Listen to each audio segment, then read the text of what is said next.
Markets with an amazing recovery, but the question everyone is asking is, will they actually hold at these elevated levels? What's going on, guys? It's Ricky, and let's go ahead and jump right into it.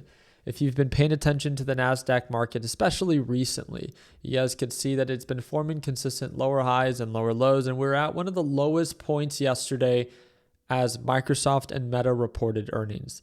Shortly after the FOMC rate decision, as many of you guys saw, markets began to sell off aggressively. They sold off into the close. All of a sudden, buying pressure began to kick in. We got rejected again. We formed higher lows, and now we've gapped up. We are now above the levels that we were trading at yesterday and even the day prior. With that being said, Apple and Amazon are set to report earnings today after the bell. Is there enough conviction in the market to hold at these levels? And what could the market be celebrating? Now, this is something that our LPP team and I talked about as markets were selling off. This is why it's important to be invested in good companies, not using leverage, but so you can tolerate the downturn. And then when green days do present themselves, then again, it kind of alleviates maybe some of that stress. It reminds you of why you are invested. But do not be fooled. It definitely can get worse again before it gets better. And again, let's go ahead and quickly talk about what has unfolded today. Now, again, massive bounce in memory chip stocks. We can talk about SanDisk, SKHY, MU, INTC, WDC, all of these. Some of the worst performing stocks in the past 2 weeks had a significant bounce today. Chip stocks were getting hit very hard. Check this out.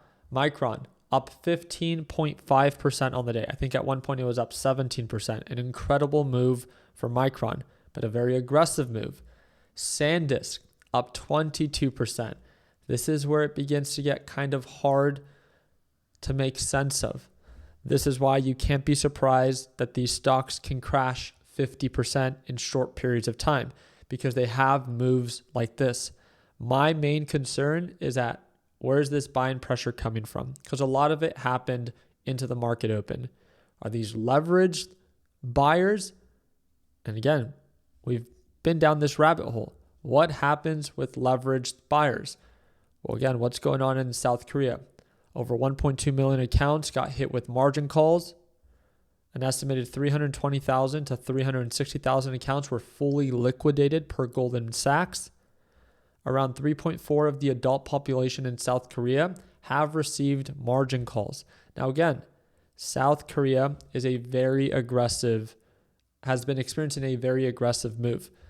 All I'm saying is this should shed light that things can get worse before it gets better. This doesn't deter me from wanting to buy the dip. As many of you guys know, I've been very vocal about being okay with investing into Micron, but I'm doing it in a way where, again, not using leverage, and positioned well that if things did get worse before they got better, I can tolerate that time. My big concern is that people are going in too aggressive at the first sight of a green day, and we don't know what's going to unfold over the weekend. It doesn't look like things are de-escalating in the Middle East, and it definitely doesn't look like things are looking too good in other countries that do influence U.S. markets. The BOJ yen intervention has started. If this continues to drop, markets could experience a similar crash to what was experienced on August 2024. Again, it's the carry trade all over again. A significant downturn within a short period of time. Tomorrow, we're supposed to learn more about what the Central Bank of Japan is supposed to do. If they raise rates, again, this could be a shock for U.S. markets. Also, 2 series of reports, what markets were initially probably celebrating during the pre-market session. Nothing super significant. June's PCE report came in as expected. Expectation was 3.7%. That's where we came in at. Core inflation came in as expected. Nothing crazy, right? This is the really odd part. US Q2 GDP came in at 1.5%. Expectation was 2.1. The U.S. economy growth is slowing down. The last thing I wanted to share with you, this is the part that I found to be very interesting. Did Citadel just rug pull Leopold For those that do not know, Leopold runs a fund called Situational Awareness. And to my understanding, it was one of the best performing funds of 2026 because of the recent downturn to what is being shared. Not sure if it's 100% true. They sold everything.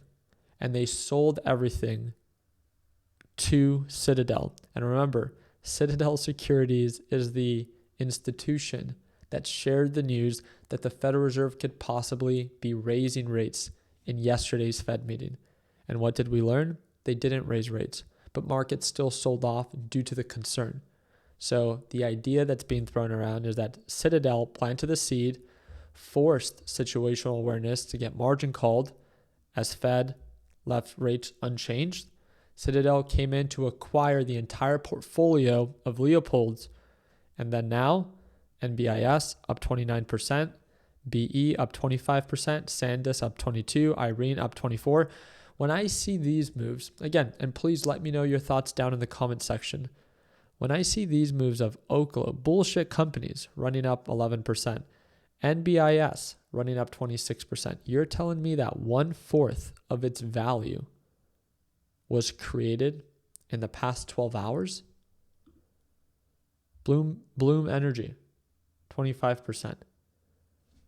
1/4 of its value, poof, just created in the past 12 hours.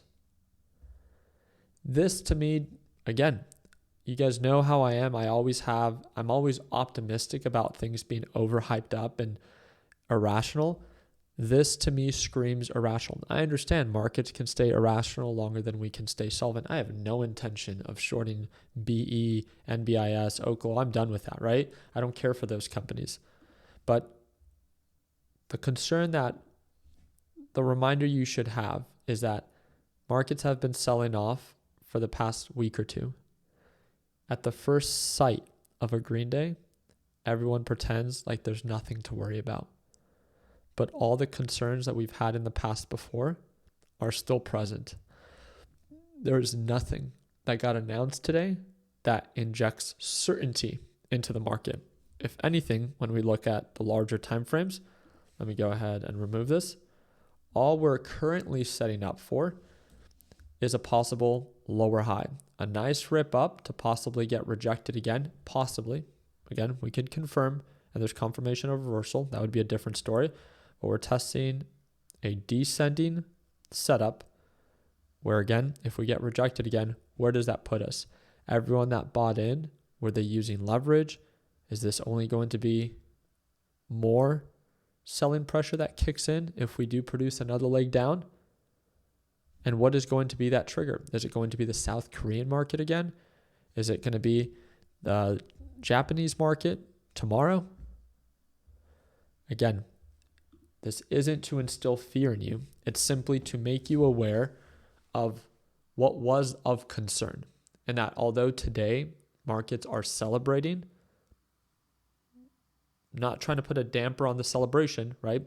A lot of our team bought the dip. I think that's great. But don't over leverage yourself up here. Know that things can get worse before they get better. And that one green day does not mean that the market now has to make a full recovery to previous all-time highs. I hope that it does.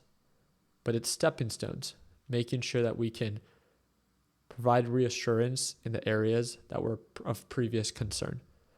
And Meta is still down 9.3%. That's the wild part.